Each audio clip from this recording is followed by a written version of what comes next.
of stage performance. Yeah, artistry on stage actually. There's an art, performing on stage. There's an art, and what is artistry? Artistry is basically about creativity.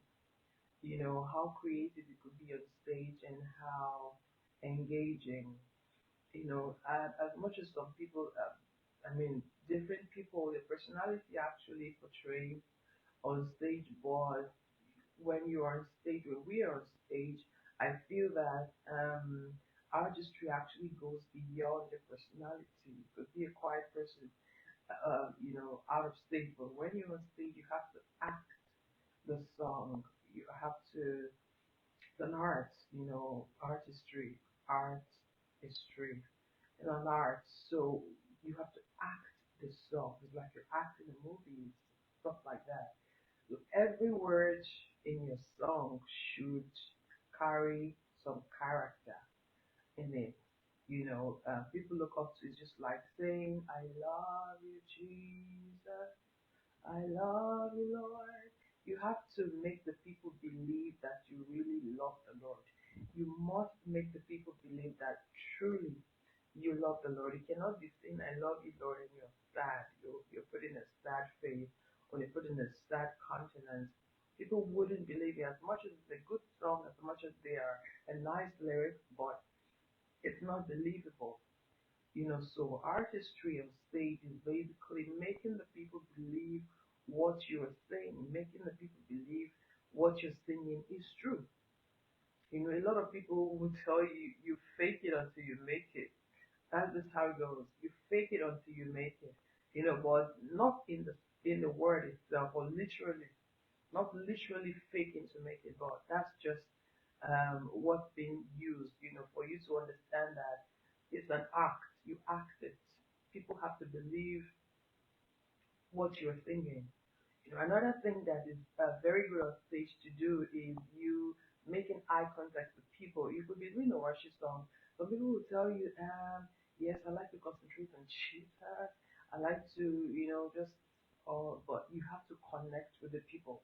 When you're singing on stage, it's all God song, God musical, all that, but you have to be able to connect with the people because when you connect with the people, it's even more believable. I know that the place of anointing has its own place, anointing has its place, and then other things, more importantly for gospel musicians are the power behind the song. Every song, like I said the last time, carries a spirit. Like we know every song carries a spirit, and when we understand this, we would know that we do not just those spirits when those spirits back up our songs and we are ministering, those spirits are doing something. This is either it's God's spirit or it's not God's spirit. Okay, the spirit of the devil or the spirit of God. So if it's the spirit of God, we know that God is a good God. So when He comes into a place, He always gives gifts out. He always does something good, something new and better in the lives of people. So when the Spirit of God backs up your song, you sure know that once it goes into the congregation or into the people, it does something good for the people. So that's on one side. But making the people engage, enjoy, because music, apart from it being a blessing, is an art. Some people will tell you, inside gospel music, we also have entertainment. I wouldn't call it entertainment. I would call it, what's the word I would use for it? Because I don't want you us to feel like we entertain people in church. We don't entertain people. We engage people. That's the word I think I should use to buttress my point. We don't entertain people with gospel music. We engage people. So as a musician, in order to engage people, you have to draw them, take them along rather. Take them along with the way you connect to them. You look at for the people who are very shy. Someone asked me the question, but we talked about this the last time. I think we talked about this before. Very like we stretched on it, and we invited a guest, and someone asked the question, say how, yes, I know I can sing, but how will I be able to not get freaked out on stage when I'm ministering? And I told her, I said, look at their forehead as against looking at their eyes. Because when you look at someone's forehead, the person the person thinks you're looking at them, whereas you're not looking at them, but you're looking at their forehead just for you to get concentration. Because it will get distracted when people, because some people can be really really messy like on stage. I mean off stage, they can be the congregation, the people that you are performing to or singing to or blessing. There could be a distraction. Some people's face when you look at them, they can be very discouraging. You always want to to freak out. Why? In the sense that they could make a sad face. They're enjoying you, but they make a sad face, and they, I don't know, they just carry their problems, sha. They carry their problem from house, come church, or come wherever the event is done. People wear their problems on their faces, which is not supposed to be so. And whether you like it or not, it is it is what it is. You can't predict what people can do. So, but you have to be able to maintain yourself. You have to be able to curtail yourself, to carry yourself well. You have to be able to do well. You have to be able to understand, prepare ahead of time. Now, these people you're coming to see, they ain't joking. They ain't joking. So you just have to be ready. Be ready before you get to stage. Be ready prayerfully. Be ready in terms of rehearsing. Be ready in terms of practice. You must get used to it. You must get used to it. It's like you preparing for an exam. Instead of cramming, you just read to understand. You read to understand. Prepare ahead of time because anything could happen. Okay, so guys, let's talk. Let's talk. What are the ways you think musicians could engage on stage? What are the ways you think musicians could engage on stage? I see then. I think Michael Jackson, one of those musicians, usually would come on stage, and I know that they do things that he didn't prepare to do. Those are some of the benefits or some of the things that musicians do while on stage to engage people. Sometimes they just take a chair, or sometimes they could bring what's it called? One of the audience, yeah, you just bring them out. One of the people watching your audience, you bring them out, you know, and then start performing with them. And it's quite interesting and exciting, especially for the people watching because if you now you remember them, now they are part of it, now they just love the fact that you could remember them. They love the fact that they're part of what you're doing, that you see them. I think it's a very beautiful thing and it helps you to feel relaxed because when the people start engaging or being part of what you're doing, you feel more relaxed. That's why you tell musicians before you start singing, try and get the people in. Try and you can tell them, for instance, to get up, say, do a high five to the neighbors, say welcome, say I love you, Jesus, wave your hands to Jesus, clap your hands, things like that. Just do one of those things, and doing those things would help you relax your nerves, will help you prepare more as you're doing it. You're trying to get your lines, trying to remember what you rehearsed, trying to know, and just put yourself together, to know the next thing to do. Okay, so if you got anything you want to share, you can put it down. I would like to know what are the expectations. Okay, what are the expectations you think audience expect from musicians on stage? What are the expectations? What do you think musicians should do um, to make their performances great or better on stage? There are some musicians that actually can sing very well, very very well, but they're not really good with performances. They're very good with singing, maybe in the studio, maybe on stage, maybe just standing in a place. But actually, people most of the time would tell you they want an engaging art, an engaging musician, someone who would tickle their fancy, someone who would just go out of the box and do crazy. I've come to understand that in this game, you can't. You can just wake up tomorrow and you find someone better than what you saw before. So we can't say this person is a don't know this. You may not even know the best. May not even know the ones that you can say or talk about are the ones you can actually say we have seen. So you can't really say this person is the best. You know, we have different performances levels. People have their strengths and weaknesses. Some people can actually sing vocally. You know, they can do their stuff, but with performance, you can't really tell. You can't really say. You know, with performance, you can't really say. And that's one thing that God has blessed us with. Sometimes people I know artists who actually can't sing, but they can perform. I know some who can really perform, but they are very bad with the singing. When I mean bad, I mean very good. When someone says someone is really bad, just know that he is very or she's very good. You know, that's like the irony.